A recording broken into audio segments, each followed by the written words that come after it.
हम लोग आज की इस वीडियो के अंदर दोस्तों कुछ महत्वपूर्ण प्रश्नों के बारे में हम लोग चर्चा करने वाले हैं दोस्तों। इन सभी महत्वपूर्ण प्रश्नों के बारे में जानना आप लोगों के लिए काफ़ी ज़्यादा महत्वपूर्ण होने वाला है। तो हम लोग दोस्तों बात करेंगे प्रकाश विद्युत प्रभाव किसे कहते हैं। प्रकाश विद्युत प्रभाव किसे कहते हैं इसके बारे में हम लोग जानकारी जानने वाले हैं। तो आप लोग हमारे आज के इस जानकारी वाले वीडियो के अंदर बने रहिए। आप लोगों को दोस्तों बहुत सारी बातों के बारे में हम जानकारी देने वाले हैं, जिसके कारण इन सभी बातों के बारे में आप भी कुछ महत्वपूर्ण बातों को जान सके दोस्तों। तो इसलिए यह वीडियो आप लोगों को दोस्तों काफ़ी ज़्यादा पसंद आएगा।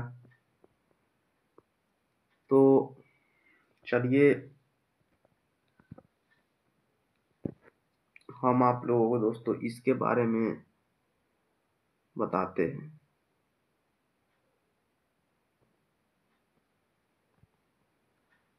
तो जब उपयुक्त आवृत्ति का प्रकाश किसी धातु की सतह पर आपतित होता है दोस्तों, जब उपयुक्त आवृत्ति का जो प्रकाश होता है वह किसी धातु के सतह पर पड़ता है, तो उसके बाद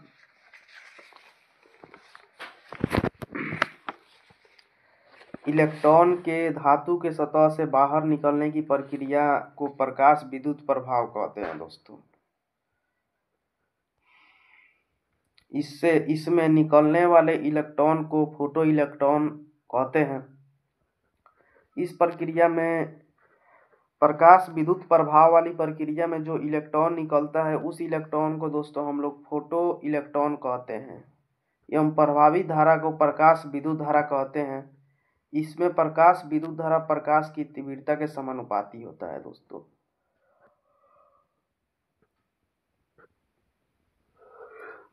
यहाँ पे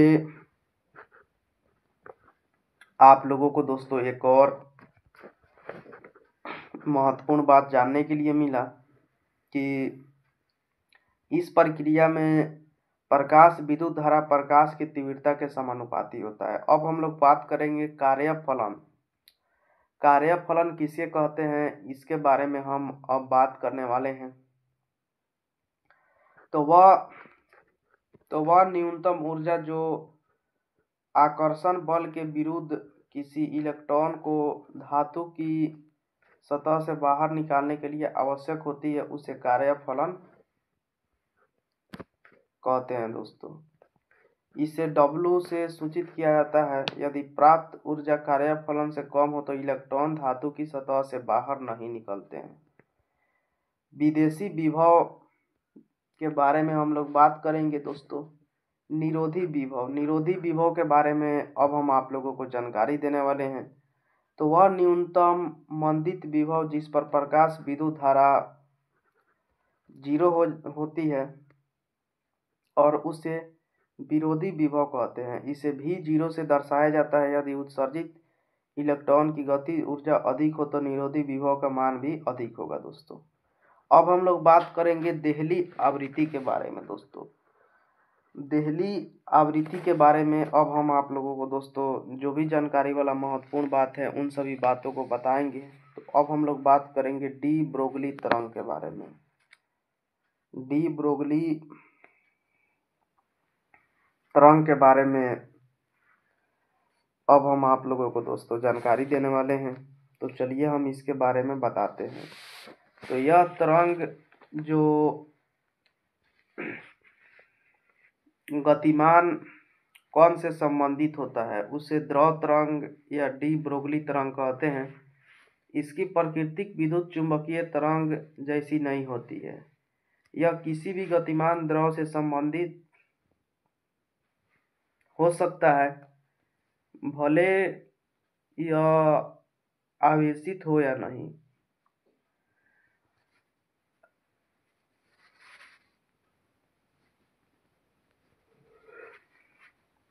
डी ब्रोगली तरंग के अनुसार दोस्तों लैम्डा बराबर h/p होता है। अब हम लोग बात करेंगे प्रकाश विद्युत उत्सर्जन के नियम। प्रकाश विद्युत उत्सर्जन के नियम के बारे में दोस्तों अब हम आप लोगों को जानकारी देने वाले हैं, जिसके बारे में जानना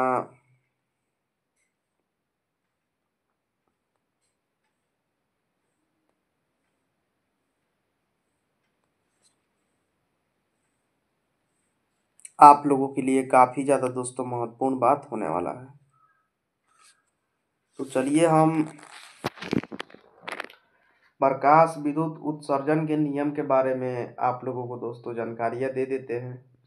तो किसी धातु के पृष्ठ से फोटो इलेक्ट्रॉनों के उत्सर्जन की दर आपतित प्रकाश की तीव्रता के समानुपाती होता है। उत्सर्जित फोटो इलेक्ट्रॉनों की महत्तम गतिज ऊर्जा आपतित प्रकाश की तीव्रता पर निर्भर नहीं करती है। फोटो इलेक्ट्रॉनों की महत्तम गतिज ऊर्जा आपतित प्रकाश में आवृत्ति के समानुपाती होता है दोस्तों। ये बात भी आप लोगों को यहाँ पे काफी ज्यादा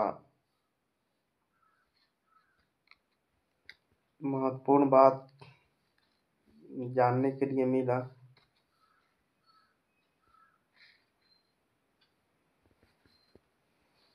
उसके बाद चलिए हम और बातों को बताते हैं।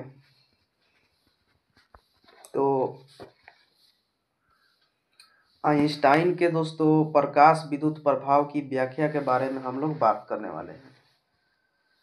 चलिए आइंस्टाइन के प्रकाश विद्युत प्रभाव के व्याख्या के बारे में हम लोग दोस्तों बात कर लेते हैं। तो आइंस्टाइन ने प्रकाश विद्युत प्रभाव की व्याख्या प्लांक के क्वांटम सिद्धांत के आधार पर की थी दोस्तों। प्लांक के क्वांटम सिद्धांत के अनुसार छोटे छोटे कणों से बना होता है। इन कणों को फोटॉन कहते हैं। प्रत्येक फोटॉन की ऊर्जा होती है h बराबर प्लांक्स कांस्टेंट, E बराबर hf होता है दोस्तों, और f यहाँ फ्रीक्वेंसी होता है। आइंस्टाइन की व्याख्या इस प्रकार है। आइंस्टाइन ने किस प्रकार से अपने नियम का व्याख्या किया, चलिए हम इनके व्याख्या के बारे में आप लोगों को बताते हैं। तो उत्सर्जित इलेक्ट्रॉनों की संख्या आपतित फोटॉन की संख्या पर निर्भर करती है। इस प्रकार आपतित फोटॉन की संख्या जितनी अधिक होगी इलेक्ट्रॉन उतना ही अधिक संख्या में उत्सर्जित होगी। इस प्रकार प्रकाश विद्युत धारा पर प्रकाश की तीव्रता के समानुपाती होती है।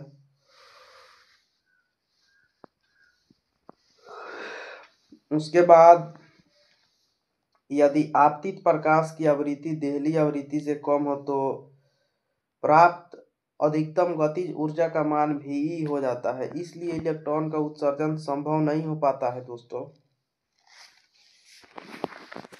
ये सब बात आप लोगों को यहाँ पे काफी ज्यादा महत्वपूर्ण बात जानने के लिए मिला। उत्सर्जित इलेक्ट्रॉनों की गतिज ऊर्जा आपतित फोटॉन की आवृत्ति पर निर्भर करती है, इसके तीव्रता पर नहीं। इसलिए तीव्रता के बढ़ने से फोटॉन की संख्या तो बढ़ जाती है, परंतु फोटॉन की ऊर्जा पर इसका कोई प्रभाव नहीं पड़ता है दोस्तों। धातु के पृष्ठ पर फोटॉन के आपतित होते ही परंतु इलेक्ट्रॉनों को ऊर्जा प्राप्त हो जाती है, इसलिए इलेक्ट्रॉन तुरंत बाहर निकल जाते हैं दोस्तों। ये सब बात यहाँ पे काफी ज्यादा महत्वपूर्ण बात आप लोगों को जानने के लिए मिल रहा है।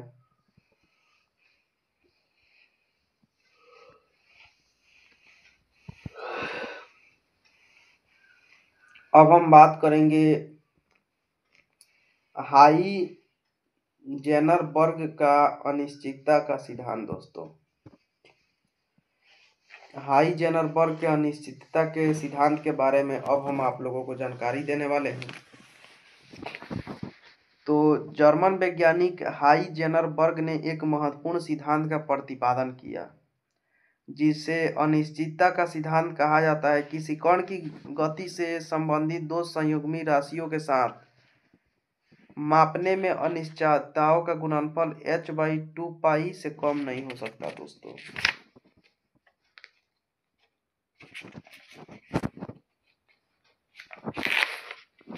ये बात भी यहाँ पे काफी ज्यादा महत्वपूर्ण बात आप लोगों को जानने के लिए मिला। उसके बाद हम लोग प्रकाश विद्युत सेल क्या है इसके बारे में हम लोग जानेंगे। प्रकाश विद्युत सेल के बारे में अब हम आप लोगों को दोस्तों जानकारी देने वाले हैं। तो चलिए इसके बारे में हम जो भी जानकारी वाला महत्वपूर्ण बात है उन सभी बातों को दोस्तों बताते हैं।